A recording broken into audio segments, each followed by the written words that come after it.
What's up, Droogies? This is IQWrestler. We got a lot of stuff to cover this week, so I'm going to give some predictions.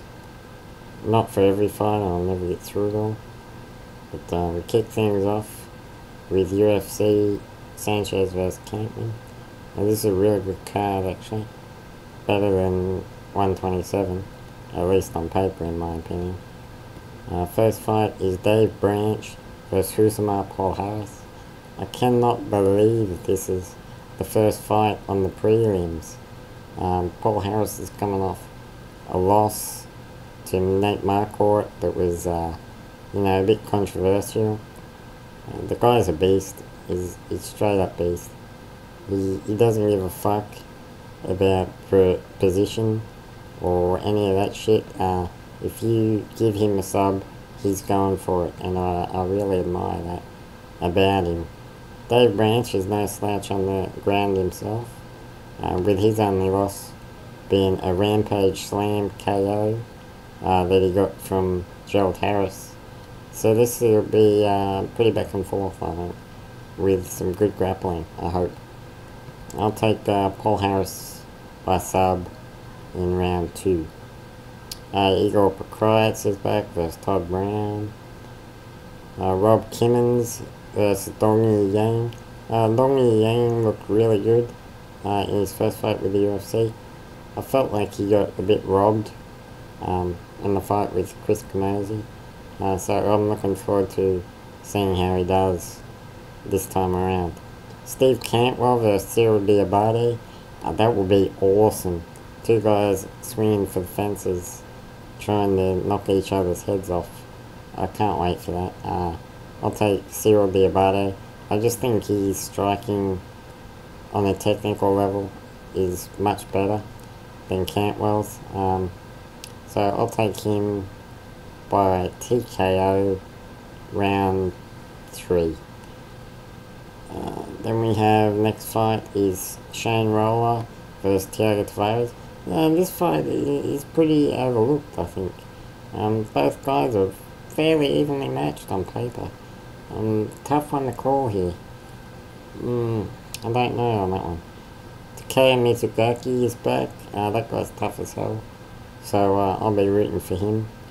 Joe Stevenson versus Danny Castillo. Who really gives a fuck? He got knocked out by a fucking vegan, bro. Time to call it a day, huh? Then we have Brian Bowles versus Damacio Page. Damacio is awesome. I like this guy a lot. He fought Genki Sudo in Genki's last fight, I believe. He's a tough bastard. So is Brian Bowles, though. So, this one could be a real war.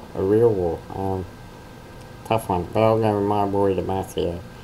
Alessio Sakara versus Chris Weidman. Sakara isn't very good. He has okay boxing, but his chin, his ground game, his wrestling, it's not good. It's not good at all, really. I think, I don't know why they're putting him so high on this card. I don't really care about this fight. CB Dollaway versus Mark Munoz. I can't stand I can't stand CB Dollaway. He just has that face. I want to palm strike him in that big douchey fucking head of his. Mark Munoz, he's a cool guy. He's tough. He's a tough dude with heavy hands. Both guys good wrestlers. Could cancel each other out. On the feet, I feel like Mark Munoz, his power might be a bit much for Dollaway. But I hope Dollaway gets his head smashed in. I really can't stand this guy for some reason. Then the main event is Diego Sanchez versus Martin Kampmann. Martin Kampmann has looked really good since he got his face smashed in by Paul Daly. Paulo Thiago could do nothing against Kampmann. And I feel like he sort of got screwed over in the Jake Shields fight. I feel like he really won that fight. Diego Sanchez has been a bit hot and cold lately. He started slow against Paulo Thiago. I felt like Thiago won rounds 1 and possibly 2. But then he came back like a ball of fire in the 3rd round, and he did win that fight. So this will be really back and forth, I think. You know, I feel like Campman is on a bit of a roll. I feel like he's hitting his stride, maybe. And Diego Sanchez is inconsistent. You know, this will be a good fight, though. So, and you never know what could happen with Diego Sanchez. But I'll pick Campman by decision. I don't think he's going to put Sanchez away because he's such a tough bastard. That's UFC live from the KFC Yum Center. Next, then we have Fazia versus Henderson. Strikeforce. This will be awesome. Awesome. Oh, man. My boy Melvin Manhoff. Yeah, man. He's going to fight Tim Kennedy. You look up violent in the dictionary and prepare to be scared, motherfucker. Because you're going to see Melvin's mean mug staring back at you. Of course, standing-wise, you know, Melvin belongs in Fist of the North Star. His stand-up is that insane. He touches you on the chin, and your head is going to explode into a chunky paste. Of course, Tim Kennedy is a pretty well-rounded fighter, coming off a loss to Jacare for the title, I believe. And, you know, he'll probably try and wrestle Melvin, because only a moron or, you know, a crazy son of a bitch would stand with Melvin. But I really hope my boy knocks his fucking head into outer space. You know, I like Melvin a lot. He leaves it all in the ring. We got Marlos Kunin versus Liz Camouche for the women's welterweight title. Marlos is a beast, man. She is a monster. She's a monster. And she's hot as hell as well. You know, Liz is undefeated, 5-0. And her first fight, she looked really good. Knocking out Jan Finney, I believe. But I think Marlos is going to be way too much for her. She's too new. And Marlos trains with Golden Glory. Her ground game is outstanding. It rivals Megumi Fujii. Her ground game. That's how good it is. Her stand-up is awesome as well. No, I think this is a pretty easy fight. She was meant to fight Misha Tate, but Misha pulled out of the fight, so due to injury. So, you know, props to Liz for stepping up and taking this fight on short notice against one of the best female fighters ever in any type of combat sport. But I think Marlos is going to be just way too much for her. So I'll pick Marlos by armbar, round 1 probably. Then we have Dangerous Dan Henderson taking on Rafael Fazia Cavalcante for the light heavyweight title. Fazia, wow man, you know, he pulled out a huge upset in his last fight with King Mo. He looked amazing. It was reminiscent of Shooter Box era Pride. That's how good he looked standing. His Muay Thai knees were crazy. Mo just could not get the takedown. His takedown defense was awesome.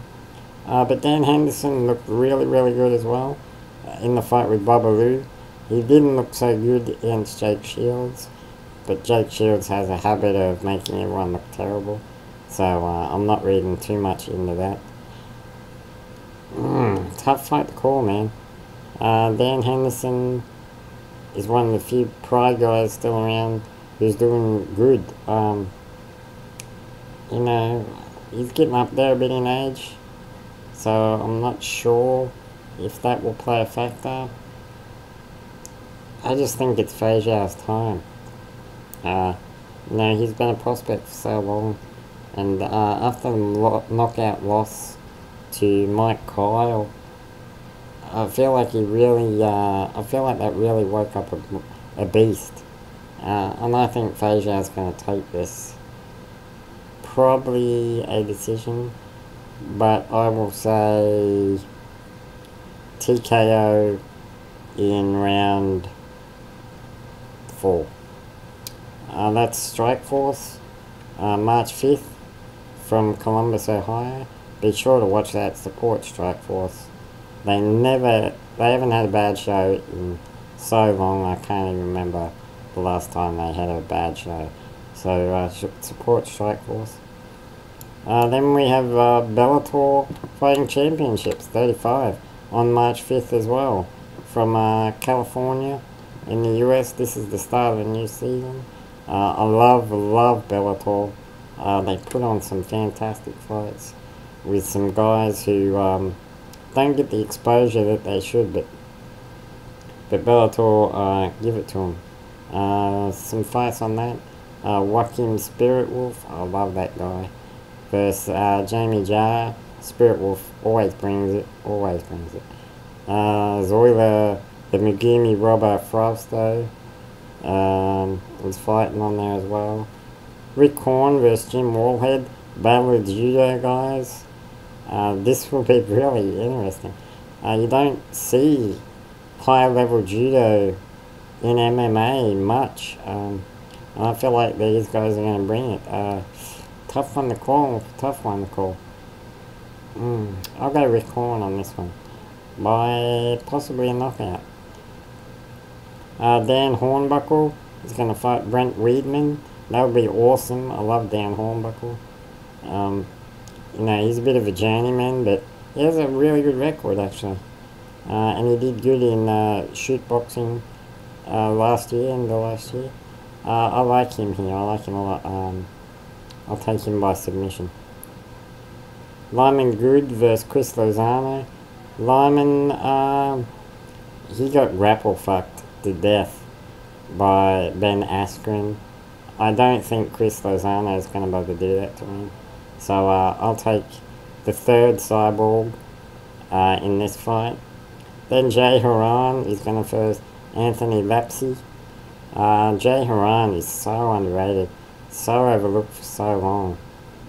I feel like this is his chance, and he's not going to blow it. So I'm going to pick Jay Haran. Be sure to watch that. Bellator put on great stuff. Shout outs to Team Takeover. Shout out to Zombie Prophet. I know you're going through a tough spot right now, bro. I hope everything works out alright for you. Shout outs to Brittany Ann, my girl. Shout outs to Bloodstained Lane. Shout outs to Sambo. Shout outs to Fletch. Shout outs to Gary the Grape. Shout outs to all those guys. Shout outs to Hooligan, who actually gave me a shout out on Team Takeover Radio. So thanks for that, mate. Shout outs to all those guys over there at Team Takeover. Shout outs to Michael Chiavello. You're the best commentator in the world, mate. Shout outs to Hothead Haley on Twitter. Shout outs to my boys at Wrestle HQ. Shout outs to everybody. Shout outs to Gomi, for Takanori Gomi, for winning the ADCC Asia qualifiers. I hope you do really well, mate. You know, shout outs to everyone. I hope this one was better than the first one. I'm sure they'll get better as I keep going. Follow me on Twitter at IQWrestler. And peace out. I'll see you later.